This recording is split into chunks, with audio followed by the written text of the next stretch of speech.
সম্মানিত মুরব্বিয়া, জানাজায় অংশগ্রহণকারী সমাবেত উপস্থিতি, আসসালামু আলাইকুম।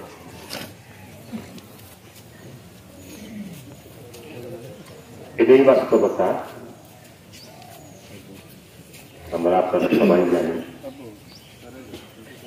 আসার সিরিয়াল আছে, যাওয়ার কোন সিরিয়াল। আজকে মোজাম্মেল মেম্বার আমাদের মাছ থেকে চিরদিনের জন্য বিদায় নিয়েছেন। আজকে ওনার থাকিয়াতে ওনার মরাতে আমাদের সামনে একটা মৃত্যু আরেকটা মৃত্যুকে স্মরণ করিয়েছে। একদিন এই পালকিতে আমাদের সকলকেই উঠতে হবে।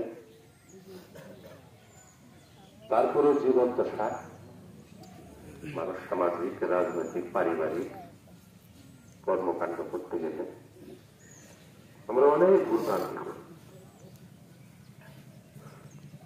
মোজাম্মেল অল্প বয়স হলেও আপনারা ওনাকে ইউনিয়ন পরিষদের প্রতিনিধি বানিয়েছিলেন।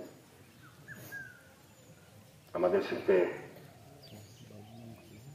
আপনাদের সাথে যেমন মেলামেশা ছিল, বেশি ছিল, আমাদের সাথে অনেক মেলামেশা ছিল।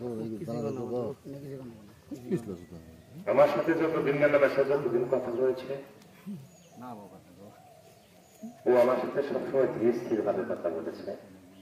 আমিও যথাসাধ্য চেষ্টা করেছি ওর সাথে ওইভাবে কথা বলার জন্য। তারপরও আজকে শেষ সময়ে আপনারা ওনাকে আল্লাহর হস্তে ওনাকে মাফ করে দেবেন। ওনার একটি ছেলে, একটি মেয়ে, মেয়েটির গলা দিয়ে বিয়ে হয়েছে। ছেলেটি আপনাদের সামনে কিছুক্ষণ আগে বক্তব্য দেবেন।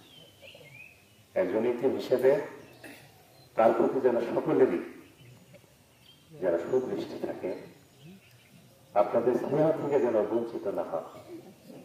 বাবা হলো পৃথিবীর ছায়া, আপনার মাথার উপর থেকে পৃথিবীর সমস্ত ছায়া সরে গেছে।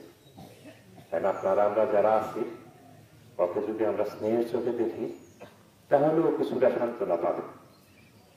আজকে ওর জানাজায় কাটিয়ে ওর জীবনের যত গুনাহ করেছে, মহান রাব্বুল আলামিনের কাছে আমাদের প্রার্থনা, মহান রাব্বুল আলামিন ওর যদি জীবনের কোনো ভালো আমল থাকে সেটাকে উসুলা করে দিয়ে তুমি আল্লাহর হস্তে ওনাকে দান করে দাও। আপনারা যারা আছেন আপনারা ওনাকে দান করে মহান রাব্বুল আলামিন তাকে বেহেশতের সর্বোচ্চ মাকাম দান করুন। পরিবারকে এই দুঃখ সইবার তৌফিক দিক, এই বলে আমাকে দু কথা বলার সুযোগ দেওয়ার জন্য আপনাদের সকলের প্রতি কৃতজ্ঞতা জ্ঞাপন করে, সকলের সুস্বাস্থ্য কামনা করে, দীর্ঘায়ু কামনা করে আমার বক্তব্য এখানে শেষ করেছি। আসসালামু আলাইকুম।